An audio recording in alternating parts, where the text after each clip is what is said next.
Assalamualaikum warahmatullahi wabarakatuh. Salam, Om Swastiastu, Nama Budaya, Salam Kebajikan, dan Salam Sejahtera untuk kita semua. Yang saya hormati Bapak Andi Sudirman Sulaiman selaku Gubernur Sulawesi Selatan.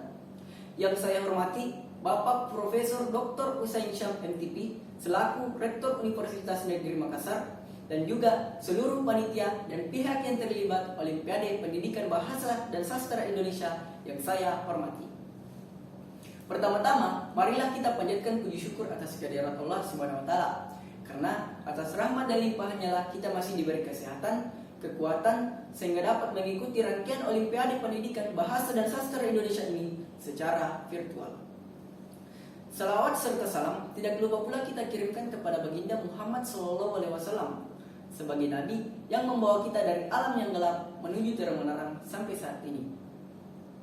Pada kesempatan kali ini saya akan membawakan pidato dengan tema urgensi bahasa dan sastra Indonesia sebagai pengukuh identitas kebangsaan dan kemerdekaan belajar, dan membawa judul besar teknologi membawa perubahan besar untuk peserta didik dalam menuntut ilmu, terutama dalam pembelajaran bahasa dan sastra Indonesia.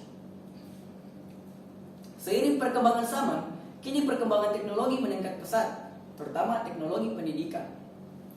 Jumlah peserta didik untuk tingkat sekolah dasar atau SD sebanyak 25,49 juta jiwa atau 56,26% dari total peserta didik yang mencapai 45,3 juta jiwa.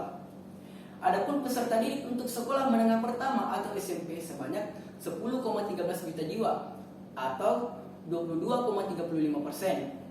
Sedangkan sekolah menengah atas atau SMA sebanyak 4,78 juta jiwa atau 10,56%. Dan untuk sekolah menengah kejuruan sebanyak 4,9 juta jiwa atau 10,83%. Dengan jumlah peserta didik tersebut diharapkan dapat membawa dunia pendidikan lebih unggul dan kreatif, terutama dalam pembelajaran bahasa dan sastra Indonesia. Dengan adanya zaman era digital sekarang ini, peserta didik diharapkan menanamkan sikap mental yang tepat dan meningkatkan keterampilan dalam berkomunikasi, berpikir kritis, kreatif, tanggung jawab, dan sikap terbuka untuk mau belajar hal baru yang sesuai dengan peran di era serba digital ini. Untuk pembelajaran bahasa baik dan benar, kita harus memulai dari pergaulan dan lingkungan di sekitar kita. Karena pada saat itulah ketika kita kumpul sama teman-teman, kerabat, tetangga, saudara kita, pasti sering menjumpai suatu kata yang pasti sangat asing bagi kita. Namun, seiring berjalannya waktu, secara tidak sadar, kita sudah paham dengan kata-kata tersebut. Apalagi di era serba digital ini, untuk mempelajari bahasa baik dan benar sangat mudah. Kita hanya perlu belajar melalui aplikasi atau sosial media seperti Instagram, Facebook, WhatsApp, dan Twitter. Nah, ketika kita bermain sosial media, kita akan chat dengan orang-orang yang bukan dari lingkungan sekitar kita. Otomatis cara berkomunikasi kita dengan orang yang kita chat sangat berbeda.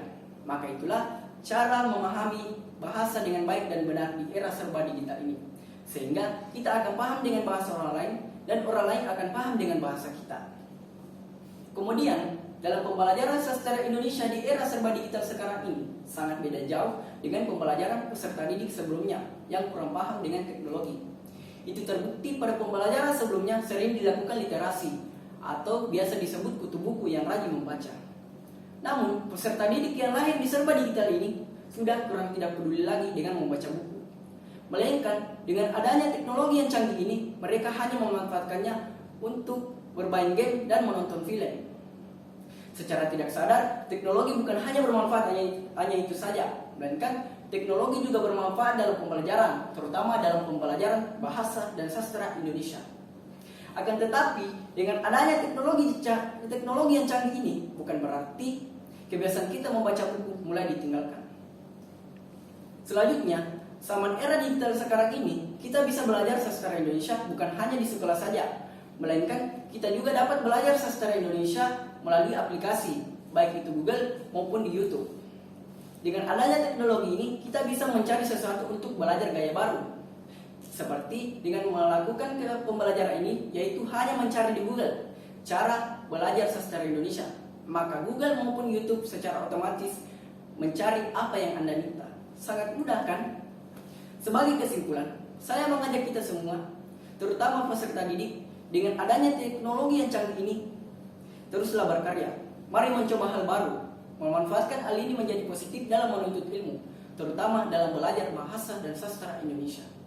Sehingga kemampuan kita dalam berbahasa akan sangat baik, dan pada akhirnya manfaat yang kita dapat akan kembali pada diri kita sendiri. Dengan ilmu kau bisa dapat uang, tapi dengan uang belum tentu kau bisa dapat ilmu. Kita adalah generasi hebat, kita adalah penerus bangsa, dan kita adalah harapan bangsa.